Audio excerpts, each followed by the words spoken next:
Hi, I'm Danny Ryan, the best VP of marketing that Three Will has ever had. And this is episode 156 of the Two Ball Brothers on a Microphone podcast, where we talk about the people, process, and technology to work together better inside of enterprises. This episode was recorded on May 15, 2018. If you're a long-time listener to this podcast, you'll probably notice that Oliver isn't doing this intro. The best marketing intern Three Will has ever had is graduating, and we wish him the best of luck as he takes on new adventures, and we really appreciate all that he did here as an intern at Three Will. You will be missed, Oliver. In this episode, I talk with Tim Colson about a recent leadership mission trip that I went on to Mustard Seed Communities in Kingston, Jamaica. We discuss what I did in Jamaica, why I went, and how I took advantage of a benefit at Three Will called Volunteer Time Off, or VTO. I hope you enjoy the stories in this episode, especially the one where you learn how I got the nickname of 1A. Enjoy this episode, and thanks for listening. Hello, and welcome to the Two Ball Brothers on a Microphone podcast. This is your host, Danny Ryan. I'm here with another bald brother, a bald brother from another mother, Tim Colson. How are you doing, Tim? I'm doing well, Danny. Awesome, and I appreciate you taking the time to do this. This is your quarterly obligation. How about that? Hey. Your time to get to come in here and spend some time in my room, see what's going on in here. It's my time to check up on you, to see how you're doing. That's good. See what's up lately. Look forward to it. Yes. And so today, actually, I'm going to have you interview me a little bit. I'll get us kicked off here. But if you have any questions that you have for me as we go through this, feel free to jump in. Now, what I'm going to do is I'm going to cover a mission trip that I went on a couple weeks ago. So here at Three Will, we have a VTO program. You're familiar with this, yes, Tim? I am familiar. Okay, and you use it all the time. You use it every year, right? I have plans to use it. Okay, good. Planning is very important. It's the reason why at every monthly meeting I harass people and say, what do you have plan-wise for VTO? VTO is volunteer time off. So what we have here at Three Will is something where we have 5 full days that we can take off, and it won't count against us. For the delivery folks, won't count against their utilization. Or your vacation. So you can spend those days giving back to the community, and that could be any number of things. It can be anything. This year I was with doing the mission trip this year, I'm using up all 5 days in 1 week, which is unusual for me. I usually spend it on, break them up across the course of the year. But this year have spent it all in one punch. What do you normally use them up days in a row, or do you don't usually use them at all? I haven't used them yet. I do have plans for some volunteer work with a local ministry that I'm involved with that feeds children in Forsyth County.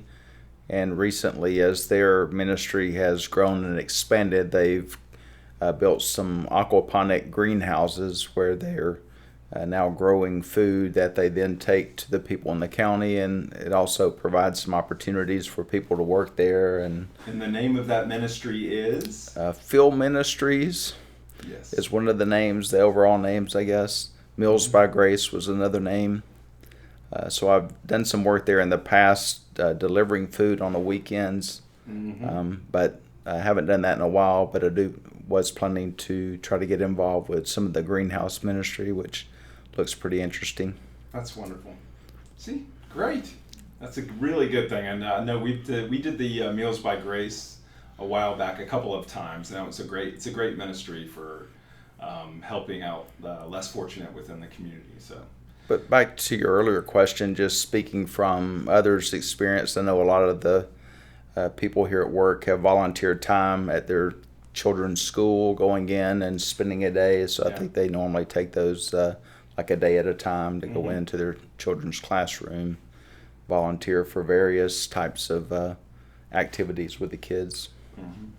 Yeah, this year, so I ended up going on a mission trip. It was a little bit different. This one was a leadership mission trip, so they're trying to teach us what it would be like to lead a trip down to the organization's name is Mustard Seed Communities, Right. And the website is mustardseed.com. I know that because I used to help out with the website. Right. And they are really focused in on caring for the most vulnerable in society. And so we went to Jamaica, and they have 13 or 14 apostolates, what they call apostolates in Jamaica, and this is different homes within the community. And some of them, they're basically focusing in on the people that are typically abandoned or fall through the cracks. Living in a first world nation, those folks are usually taken care of by the government. In third world nations, it's, there sometimes isn't the societal nets that are there to catch the people who fall through the cracks. And right. So we went down there, went from a Monday to a Friday, so left on Monday morning and came back on a Friday. It wasn't like the experience. Now, I met Amy. Right, years ago. I always joke participating in the around, ministry. When I went down there, I joked around with them saying that we met on a mission trip, that she saw me on the streets of Kingston, Jamaica, and had to take me home and marry me. But yeah, we went down there a couple of times early on, and first time she had a boyfriend, second time she didn't, and that's when I made my move. And the boyfriend wasn't me the first time. So this time I wanted to go. I just hadn't been involved with him in a while, and had always wanted to, once my girls got old enough, wanted to take the family down there, perhaps do a family trip. And also the thought with this as well is, we're involved in a new church. I moved up in your direction. I moved past your direction, actually. Moved north of you. I would have never thought I would have done that. Exceeded me. Yes, there you go. But being in a new parish, also wanting to get involved, maybe doing a trip with the parish. And then also looking and seeing there were a couple of folks here from Three Will that were interested in potentially doing a trip. So maybe next year we go doing a Three Will trip down there. So we'll see what it ends up leading to. Who knows? But we'll see. So you basically got the training, though. So whether it's your family or whether it's a Three Will trip, you know what's necessary to help lead a trip like that. Absolutely. So it's a lot of just logistics of how things happen behind the scenes, and what do you need to do, and the preparation before it. Yeah, the passports, and then there's also just a lot of things that go into going down there. Part of it is serving while you're down there, but also a large part of it is fundraising. Because they're, in as much as these different apostolates want to try to be self-sustaining, there's always a financial component of it that, that needs to be taken care of. And so that's a part of this. So you're not only covering your expense, but also taking additional money that gets donated to the homes. Yes, and so this one, what we did was we ended up visiting a couple of the apostolates. Some of them were downtown Kingston. One was up in the mountains, Jacob's Ladder. There was one that was actually out by Montego Bay, which is basically the other side of the island. I think that was Blessed Assurance was the name of that one. And they really treated us well. I don't know whether they have an incentive to bring you there, like do they get a piece of the action if you come to their specific apostle or what, but they were just all so very generous. They're all so caring. I joke around about that. They're just wonderful people. That's the fact. They're there to care for the people who are not cared for. So they're wonderful people that we got to meet. But they just, we got a little bit of an experience of seeing some of the different places that you can go on a retreat. And and it was nice. I mean, it gave us a flavor of the different communities. So one of my favorite communities was one that I'd never been to before, called Jacob's Ladder. And Jacob's Ladder is this is the one that's up in the mountains, and it has a wonderful constant breeze that's coming over the mountains, and it's from an old mine where they mined all the things. I forget the base material it is for creating aluminum, but they basically had mined the area, and then it was donated to Mustard Seed to use for this community. So what they've done with it is they are creating little mini cities in it. So they have ABC. So they have Antioch, Bethany, and Corinth. and they're just creating within these little cities places for the people who can't be integrated back into society. So folks who have long-term needs that can't be addressed by society, it's a place where they can go and basically live the rest of their lives. It was very powerful. In the middle of the whole place is a church chapel.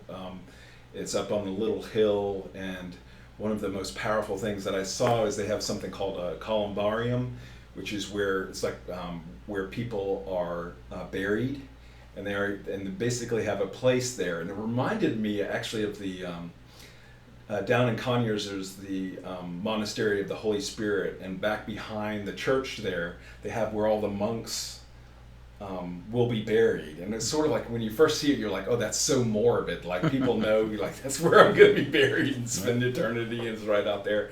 But in a way, it was just sort of like it was like, it was a place for them. And a lot of these people are people who don't have families to go back to, right. And they were abandoned, and there was just such a sense of community in this place. It was overwhelming. But what's interesting about it is they have 100 people there. So this is 100 adults. Right. They are going to go up to 400 adults are the plans right now. So just build out additional little cities. There are 200 people on the waiting list to get into this place, basically, from the government of Jamaica that they have that are queued up to come to the place. They're doing all sorts of neat things where they're actually building out a place for Special Olympics, so a place where they can hold the Special Olympics for the people who are there. So a little track and field type of place that they're building out. It was just a neat place. They had we were able to see where you would stay if you stayed the night there. So they can house in the tens of people for retreats, so you can stay up there in the mountains. But just really a neat place. And then I saw one of the priests who lived there, or he was Brother Garvin when I was there last. Now he's Father Garvin. He lives up on like the side of a mountain, and then right next to it they're building a formation center. So a formation center for people who want to go through the formation process, either to be a deacon or a priest, or you basically go there. And so that was really neat to see. So of course by the time I get back, I inform Amy that I'm ready to go to Jamaica for a couple years to become a deacon. I'm ready to leave now. Let's go do this. And she just sat there and listened to it, and it's nice. It's really nice. Whenever you go on these mission trips, I think you come back with, you're just on fire. And so we played that out, and of course, she walked me off of the from the proverbial cliff. Yes. But we don't know. I mean, we're just talking through sort of what's next and where we're going to go next and what's out there. What's interesting with this is they are working on creating. In fact, they're in the process of creating a new order within the Catholic Church. So, like you have Franciscans, Jesuits, lots of Dominicans, different types of orders of like priests and religious folks. And also that you can be like there's a third order of Franciscans, which is like a secular order within that order. And they're building out right now, they're putting in the framework to build that out basically. And it would be an order that was focused in on, again, their whole, they want to take care of the most vulnerable. So it's going into these countries, and they're located in, I forget the total number of countries, I want to say it's like 5 or 6 countries that they've gone into, and basically go in there and take care of the people who are abandoned, who are most vulnerable in those countries. And he's being asked, I think there's over a dozen different countries that want him to come in, but he just doesn't have the resources to come in at this time. So that's very similar to a ministry my daughter has been involved in for the last few years. A lot of children were displaced from their family during a tsunami back in 2000. So they started a children's home over in India, and they have about 100 children that live in the home, and then that ministry has also expanded to a leper colony. Yeah. So lepers are, they still exist and still need, care. So that ministry not only involves taking care of these children, helping get them educated so they can go to college and such, but also for lepers and for widow women who in their society are sort of outcast, not taken care of. So it's pretty interesting, that you see that you're kind of naive to that here in the States, but in some countries there's really are people who, really aren't really cared for by society. Yeah, it was the one of the larger apostolates down there is one called Jerusalem, and it's the compound is from an old leper colony, basically what it used to be, where they isolated all the lepers off, and now it's being used for anything from caring with children with physical or mental special needs to. What was interesting as well is they also started a program around what we would have over here is like, before you enter kindergarten, like a Smart Start or what, I forget the name of it. A pre-K type program. Pre-K type of program. So they're starting that because they figured they could make a really big impact at that point in time, because there wasn't those types of programs put in place as well, and they offer that up for free within the community. And then Jerusalem also has the place where I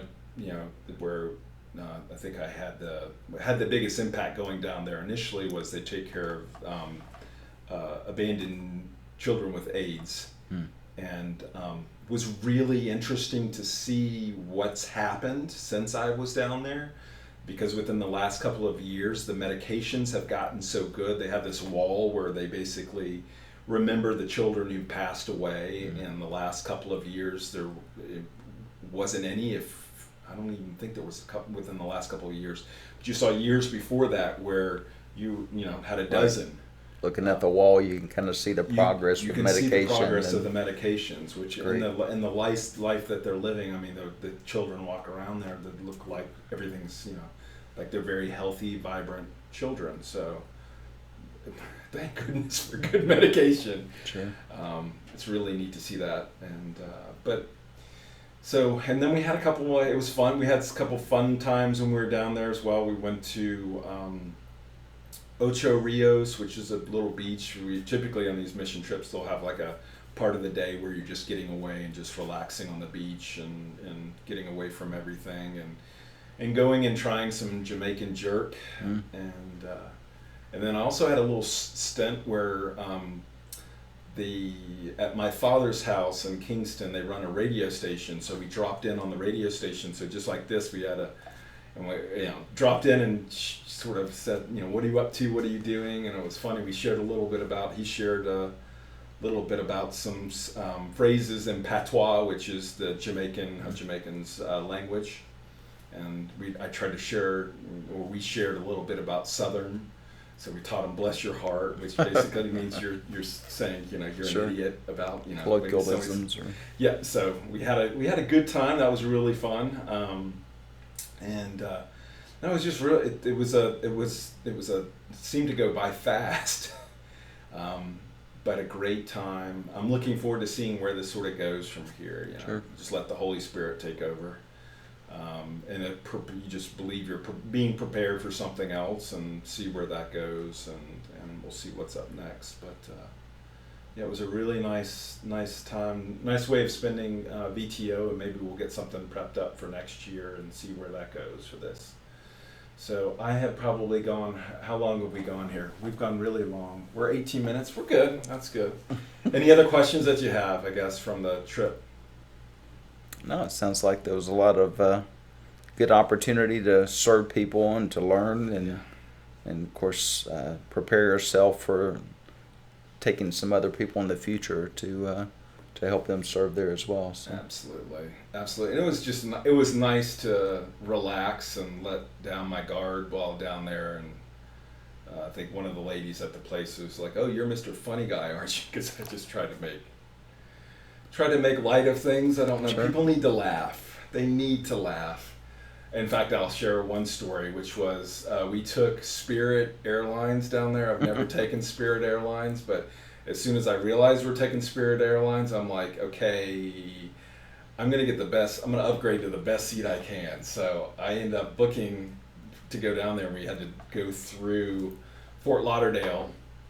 And so I booked my seats, and I booked 1A on both flights down there. And all the other missionaries, of course, they're in the back. They're not spending the money on upgrading your seat because they're going on a mission trip. So my nickname for the whole retreat was 1A. Mr. First Class, huh? 1A, yes. I think I paid more for a Spirit ticket than anyone has ever paid, because the day before we were supposed to go down there, Amy had been asking me all week long. She said, can you send me your information for your ticket? And I was like, yeah, I'll do it. And I kept on forgetting to do it. So then I forwarded on to her. It was the day or two before we were supposed to, maybe 2 days before. And I forwarded on the ticket information. She said, I thought you were coming back on a Friday, not a Thursday. I look at the tickets, and I booked to come back on a Thursday. So they had me just where they wanted me. I think I was probably that, between that and the fact that my role was to help out with the logistics of like on the plane, bringing some extra bags, which Right. they charge an enormous amount on Spirit Airlines to carry anything with you on there. So by the whole thing is done, I think everybody else had paid like $350 for the ticket. Mine was over $700. I just said, honey, it's for a good cause. Just think of this as our tithing. Like, I was trying to rationalize. This is the part about giving back to the church. Don't think of it that way. It's just, we're tithing, honey. It's important. This is a good cause, honey. But yeah, I think I helped Spirit Airlines make their number for the quarter. But oh well, that's it. If you're at this point, I appreciate you listening to our podcast. Was going down there with for the folks who went with me, we had a great time with you guys. Janice Gibbons, thank you for all that you do. We love you. Thank you for leading up this whole trip, and for all that you do going down there again. And we love you guys, and I really appreciate the chance to get to know everybody going down there on the trip as well. I think that's it. I hope everyone has a wonderful day, and take care. Bye-bye.